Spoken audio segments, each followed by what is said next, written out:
terdakwa Helena oleh karena itu dengan pidana penjara selama 5 tahun dan denda sejumlah 750 juta rupiah dengan ketentuan apabila denda tersebut tidak dibayar diganti dengan pidana kurungan selama 6 bulan. Menghukum terdakwa Helena untuk membayar uang pengganti sejumlah 900 juta rupiah.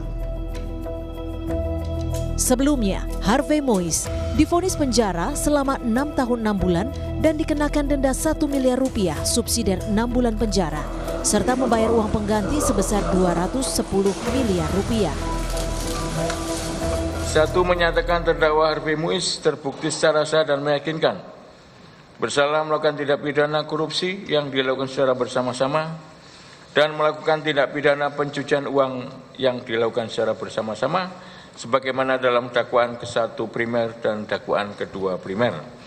2, menjatuhkan pidana kepada terdakwa dengan pidana penjara selama 6 tahun.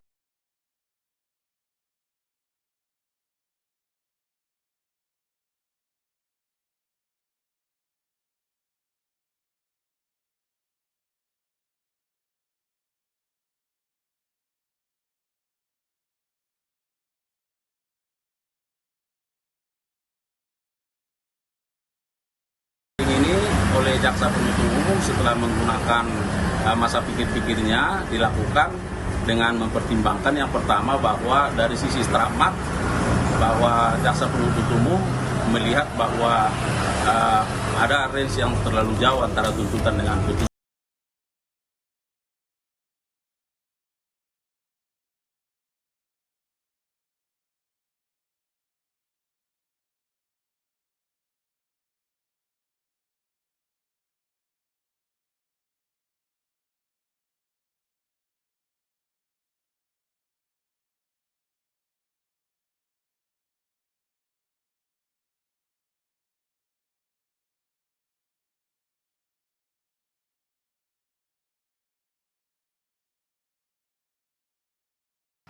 Lalu bagaimana publik serta berbagai pemangku kepentingan bisa mendorong dan juga mengawasi agar vonis untuk koruptor di kasus timah 300 triliun rupiah bisa setimpal dan juga memberikan efek jera? Kita bahas bersama dengan Rudianto Lalo, anggota Komisi 3 DPR RI, fraksi Nasdem, dan juga Yenti Garnasih, pakar tindak pidana pencucian uang. Selamat petang Pak Rudi dan juga Bu Yenti. Saya mau ke Selamat petang. Pak Rudi dulu nih, Pak Rudi. Komisi 3, komisi yang membidangi hukum, vonis ringan kepada para terdakwa kasus korupsi timah sampai bahkan mendapatkan atensi dari Presiden Prabowo Subianto. Bagaimana sikap DPR?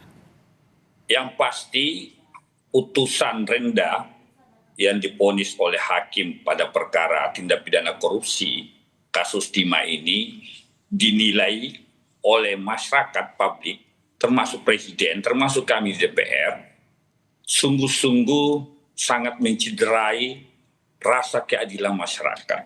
Ya, kasus yang nilai kerugiannya disebut 300 triliun, lalu kemudian dihukum hanya 6,5 tahun.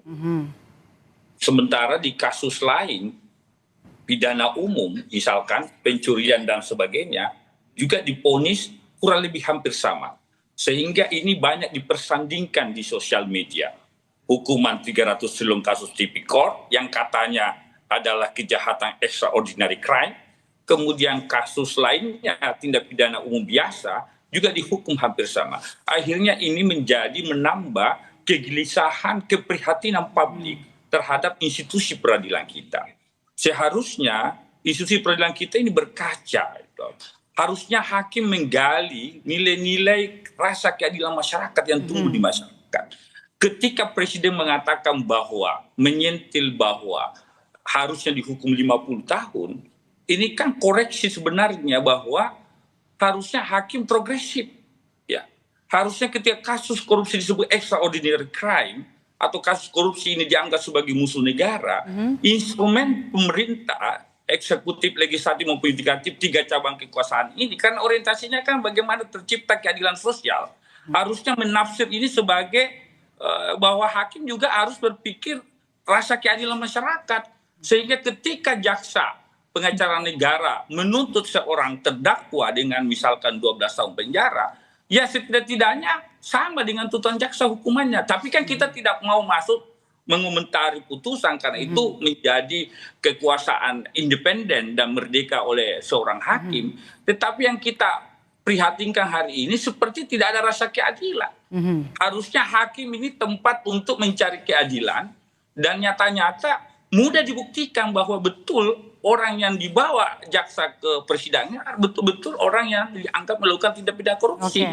Sehingga harusnya hukumannya harus lebih tinggi gitu loh dibanding kasus-kasus yang bukan misalkan kejahatan yang luar biasa. Oke, kami sudah dapat poin Anda, Pak Rudi. Saya mau ke Bu Yenti dari sisi hukum. Tadi kan Pak Rudi juga sudah bilang harusnya mudah begitu ya untuk melihat apa yang terjadi, bukti-bukti di persidangan. Kalau menurut Anda dari sisi hukum, apa saja dalil yang kemudian harus disusun jaksa penuntut umum agar vonis korupsi timah di tingkat banding ini bisa adil, memberikan rasa keadilan? Iya, nanti kan kita harus melihat ya, tuntutannya harusnya disebutkan ya dalam putusan itu. TPPU-nya itu pasal berapa? Karena TPPU-nya ada pasal yang apakah aktif atau pasif. Saya kira aktif. Aktif itu 20 tahun maksimumnya harusnya gitu kan. Ini juga harus digali ke sana. Sekarang gini, tidak usah berbicara tentang akibat yang timbul adalah 300 triliun. Tetapi yang bersangkutan ini aja lah. Misalnya Helena dan HM gitu ya, Harvey Muiz. Itu kan dia menikmati hasil kejahatan saja 400 M gitu ya.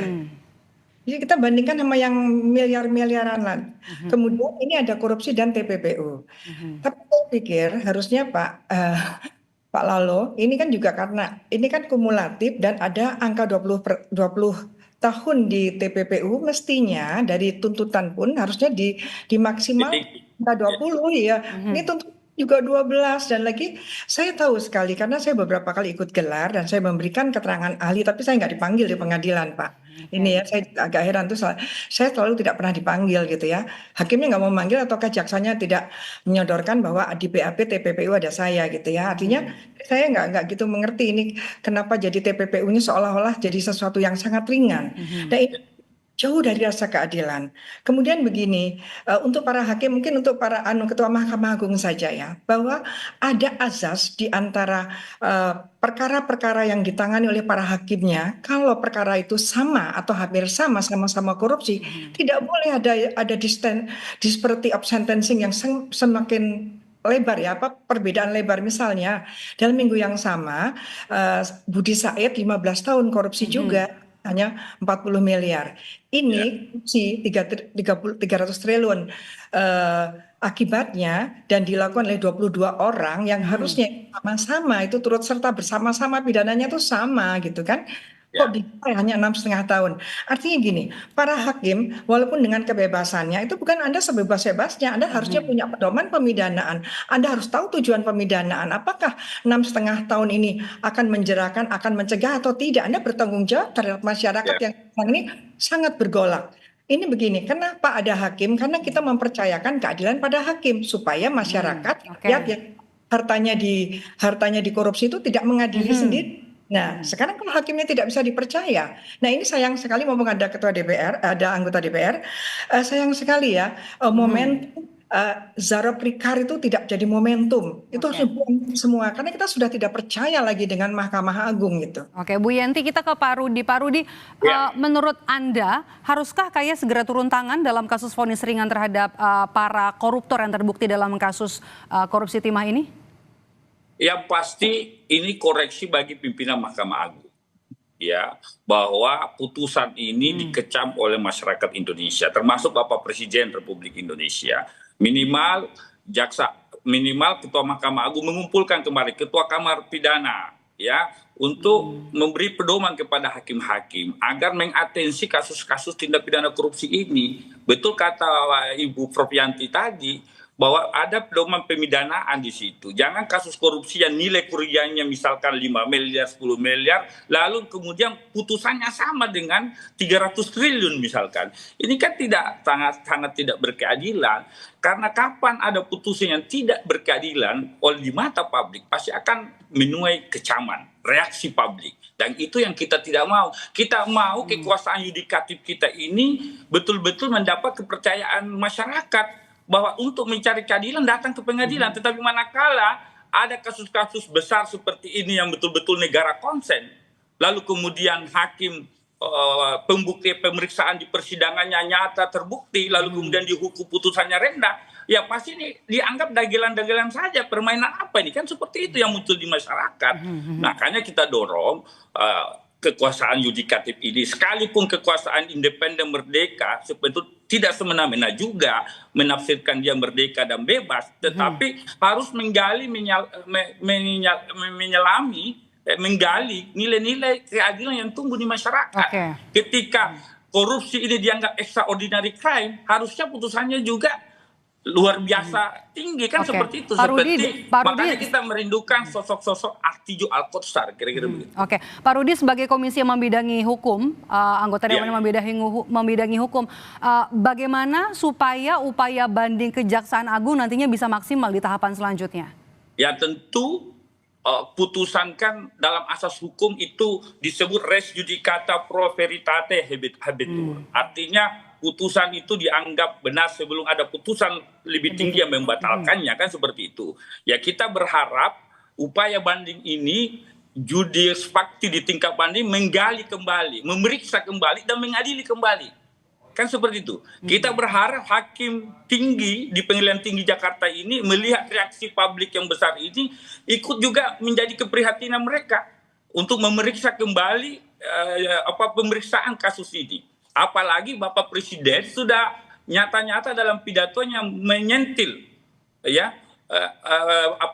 kasus ini, kehukuman yang rendah ini, karena harus dipandang Presiden sebagai kepala pemerintahan dan kepala negara harusnya menjadi panduan moral lah bagi penyelenggara negara. Mau yudikatif, legislatif, mau eksekutif, muaranya tujuannya adalah keadilan sosial. Ketika ada putusan hakim yang tidak berkeadilan, maka itu koreksi bagi peradilan kita. Kira-kira begitu. Saya mau ke Bu Yenti. Bu Yenti, kalau kita lihat ya di media sosial banyak sekali meme yang mengatakan ada diskon potongan, bahkan juga banyak kritikan bahwa tidak perlu takut jadi koruptor di Indonesia karena hukumannya ringan begitu ya.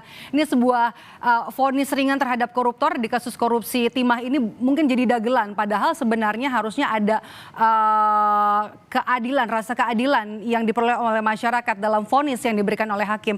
Bagaimana Anda bisa memastikan bahwa tidak ada lagi celah bagi vonis hukuman ringan atau vonis ringan bagi para koruptor yang ada di Indonesia?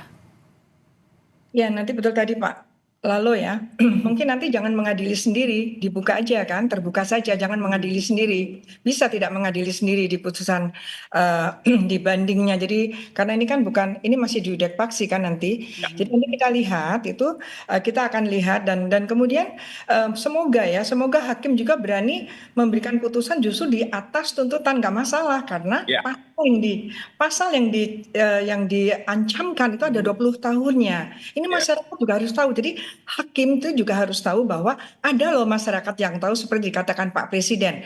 Saya merasa Pak Presiden kali ini berbicara sebagai kepala negara sudah tepat mengatakan ini. Kenapa? Karena JPU itu adalah, kalau di luar negeri itu kan state versus, dalam hal ini versus Helena atau versus Harvey. Artinya apa? Jaksa penuntut umum itu kan on behalf negara, kepala negara. Jadi pas aja kalau Pak Presiden mengatakan itu, bahwa loh kok yang dirugikan negara, kok seperti ini. Lagian gimana ya, kita bisa melihat hakim itu terlalu kreatif ketika akan memberikan peringanannya ini. Misalnya masih menjadi tulang punggung, masih baru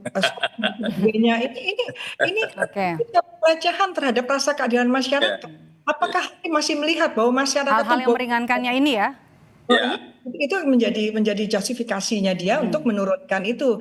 Dan makanya kita berharap hakim di pengadilan tinggi itu berani memutuskan di atas tuntutan yang 12 tahun. Itu juga terlalu ringan soalnya tuntutannya. Kondisi sekarang hakim-hakim seperti ini, yang seperti Zarab Fikar yang ada 1 triliun di satu rumah, ini kan harusnya JPU juga siap-siap untuk dituntut setinggi-tingginya. Jadi yang memberikan kesempatan untuk hakim berani main-main di atas setengah, harusnya kan gitu. Ya saya juga nggak tahu kenapa JPU juga nuntutnya tidak terlalu kuat gitu ya, tidak seperti kalau kejahatan yang biasa. Ini juga menarik ya. Betul, jangan sampai ini ada permainan mulai dari penyidikan, penuntutan dan pengadilan, karena dalam hal ini penyidiknya juga Kejaksaan Agung. Kita sama-sama akan mendorong dan juga sama-sama mengawasi agar vonis koruptor di kasus korupsi timah ini bisa setimpal dan juga sekaligus memberi efek jera. Terima kasih sudah bergabung bersama kami. Rudianto Lalo, anggota Komisi 3 DPR dari fraksi Partai Nasdem, dan juga Ibu Yenti Ganarsi, pakar tindak pidana pencucian uang. Terima kasih Pak Rudi dan juga Bu Yenti.